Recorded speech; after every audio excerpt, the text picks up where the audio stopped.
I have been dead for 16 hours and 15 minutes when my mom finally calls the police. She tells them I'm not the kind of kid who runs away.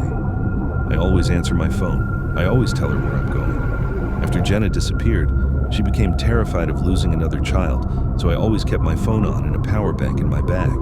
Jenna was nothing like me. She was the wild one, always smelling like cheap booze and perfume, always arguing with our parents about curfew and grades, and she never answered her phone. Mom didn't even notice Jenna was gone for almost 3 days. But Jenna had disappeared before, sleeping at friends' houses or sometimes outside on a bench or in a park.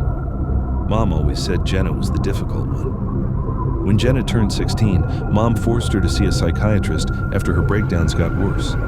She was put on medication. I never knew what it was, but it changed her. She became quiet, weak. She barely went out anymore. That's why it never made sense that she would suddenly run away.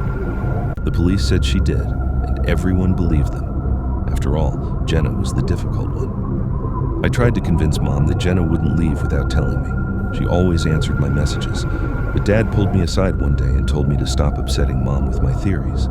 He said Jenna was gone and we had to move on. But I didn't stop looking for her. Jenna would never leave without saying goodbye to me. I searched her room for weeks until I finally found her diary. It wasn't a notebook. She had written everything in the margins of our favorite book, The Hunger Games. Tiny pencil notes under every line. When I read it, everything made sense. The meltdowns, the disappearing, the secrecy. It was all because of him. I went to the place she wrote about, a small shed behind the woods, the same place Jenna had been taken over and over again, the same place where she was chained with a bicycle lock until he let her leave. All those nights, everyone thought she was partying. She was there, protecting me. So yes, Jenna was the difficult child, and I was the good one. Funny how we both ended up in the same place, lying next to each other the way we used to when I was little and scared to sleep alone. I have been dead for 16 hours and 15 minutes when my mom finally calls the police.